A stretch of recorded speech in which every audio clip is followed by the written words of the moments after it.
This video is brought to you by Divine on YouTube and by The Storyteller on Facebook.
What hurts the most? Saturday, February 14th, 2009. 2:20 and 3 seconds a.m. What seems to hurt me the most is when I am around people and I see what I know is the cause of their grief and pain, yet I try to show a little humility by letting them gain the experience from the lesson. What hurts me as well as debating with myself if I should be honest with the people I care about, afraid that if I come on too strong it will scare them away. It also bothers me too, when I was writing, but not saying a thing because I don't get the answers I wished for. Life is crazy. Dependence versus love. What has the world come down to? Security and satisfaction. Fear of the unknown. Sometimes I wish that I didn't know what I know now. It seems my life of ignorance was a sick, perverse bliss at one time. Then I remember the pain that I went through and I come out of it. Decisions suck, and for every decision comes to a consequence. Karma.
Stepping. Monday, February 16th, 2009. 4:28 and 55 seconds a.m. In the program, we have a term called 13 stepping or the 13th step. That's when two people who are in the program mess around.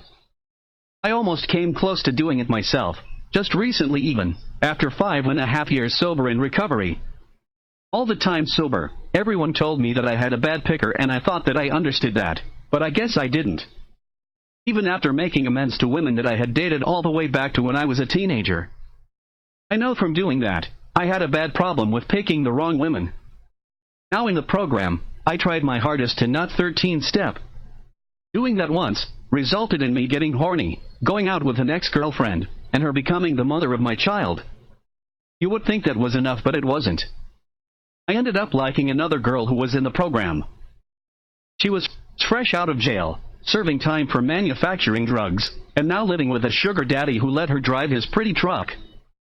Did she say she even slept in his bed but wasn't sleeping with him? She approached me and told me that she was interested in me, and I never had a female approach me so aggressively. I caved in and told her that I liked her too.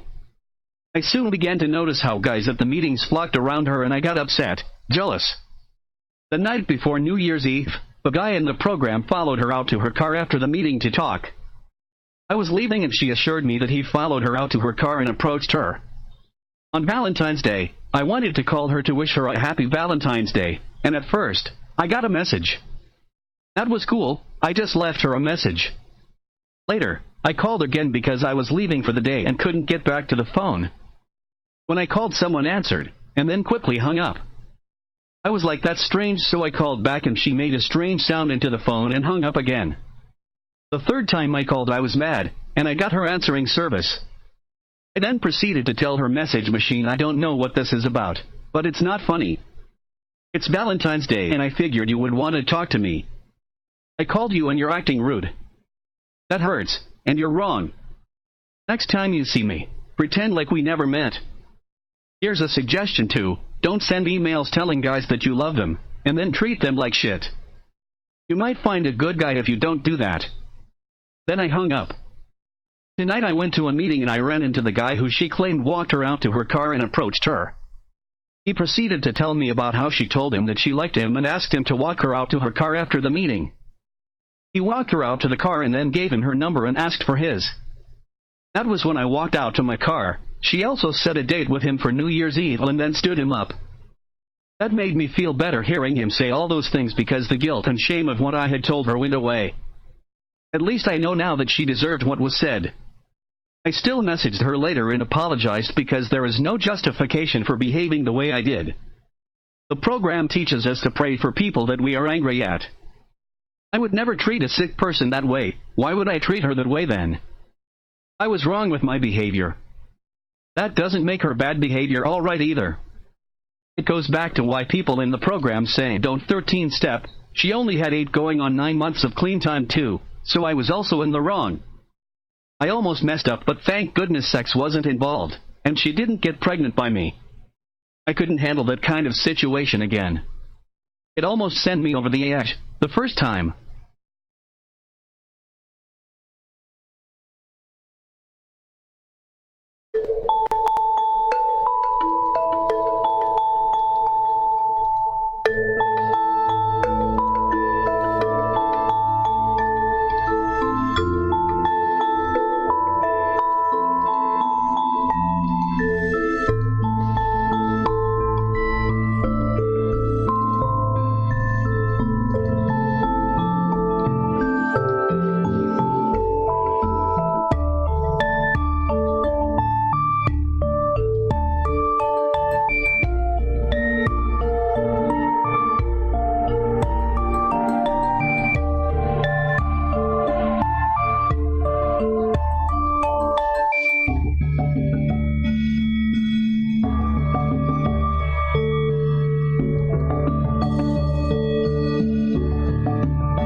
Thinking on emotional levels.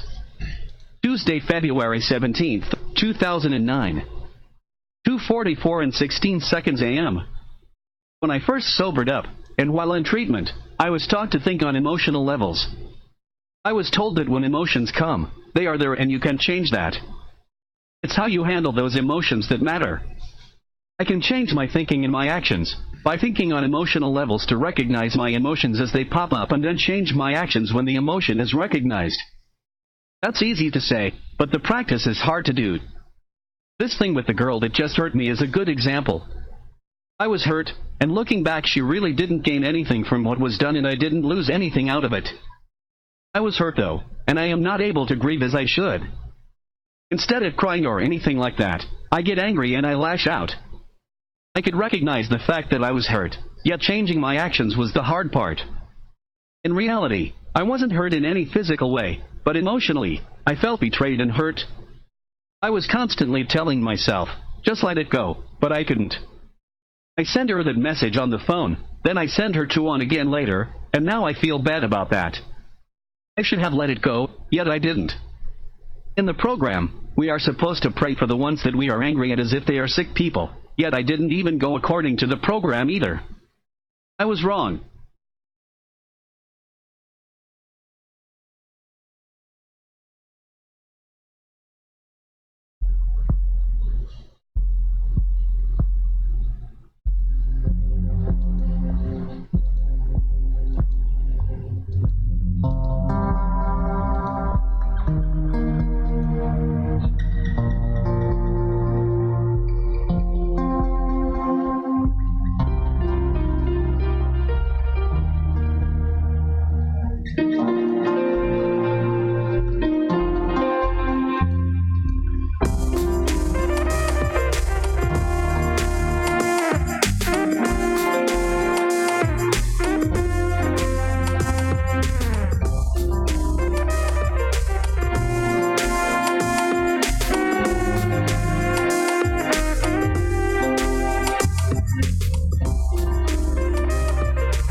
Admitting my wrongs.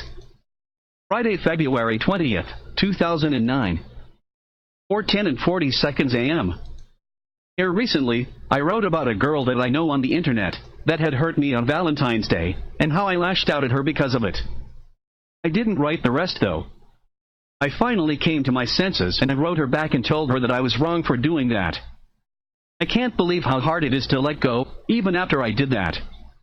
I did feel better for doing the right thing, but instead of letting it go absolutely, I asked her why she did such a thing on Valentine's Day. Quickly, I came to my senses again, and sent her a message asking her not to answer. She never responded, which was a good thing, I guess. I truly hope the best for her, but I think it's time to move on to better things.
Friends from Akron. Sunday, February 22nd, 2009. 3:25 and 21 seconds a.m. Last night, I went to a midnight meeting at a club in Evansville. My friend that once lived with me was there chairing the meeting, and my car was finally fixed. I said, what the heck, let's check it out. It was usually a good thing to do, back when I first sobered up, and it was a Friday night. I went down to the meeting, and before the meeting, heard a lot of preaching about Jesus from my friend who was chairing the meeting, which he always does.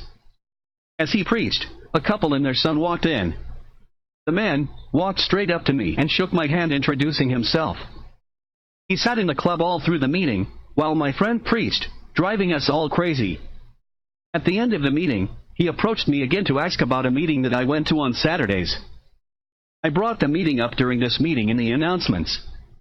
I told him more about it, and he asked me if I could meet him at the club on Saturday and let him follow me to the meeting. I agreed, and we met up, and he followed me there. Apparently, he and his family were from Akron, Ohio, the actual town where the 12 steps were originated. I saw how he stood up when he did the readings and when he introduced himself and where he came from. It was interesting. I thought it was worth bringing up. It made my week a lot better, and I think it was needed. This guy and his family were down here because of an illness in his family. His mother was in serious condition, and he was told that she probably has only about 3 weeks to live, yet he was still looking for meetings. To me, that's cool, and that is why being in the program is worth every minute. Just to see people like him and his family.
Escaping into my past. Wednesday, March 4th, 2009. 7:50 and 22 seconds p.m. Since I've been in recovery, I have learned a few truths which I never could believe at the beginning of this 5.5-year adventure. When I first came into the program, I was told that I had to give up my past completely and that what I knew was what got me into trouble. I was able to understand that I had certain things in my past that caused my problems and that there were actually good things there too. I find myself as time goes on reflecting on old loves when I make amends to my ex-girlfriends and remembering the emotions that I once had for them. Things that I had forgotten as time tore me down. I then also see that they are just as messed up as what I was back in the old me days before. It's a grieving stage for me. It's like I am giving up the old finally. At the same time, I find myself on here going back to listen to some of the old music that I listened to as a teen and recalling the thrill of listening to the guitar wail. I loved listening to Iron Maiden, Power Slave, and Metallica, Trapped Under Ice, listening to the guitar howl. Randy Rhoads and Ozzy. Those things were honest and wholesome, yet I used them for means of getting into the crowd as a kid. I forgot the feeling of listening to music and liking it for what it truly was.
What's important and what's not important.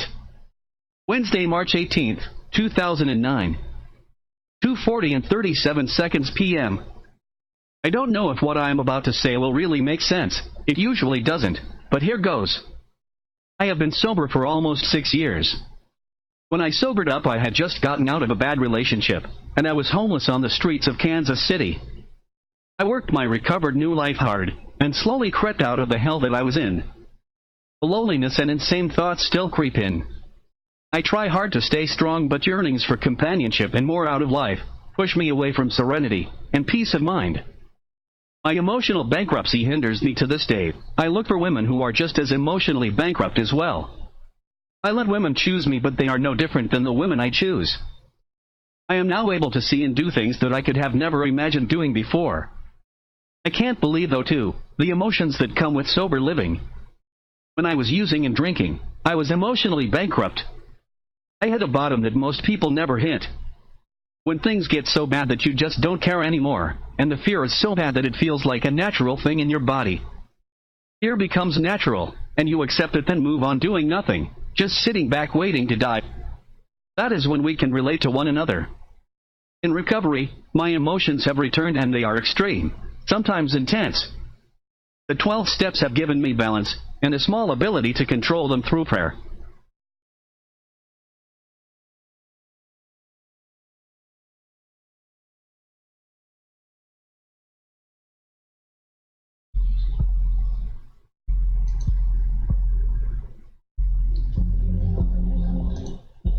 This video is brought to you by The Vine on YouTube and by The Storyteller on Facebook.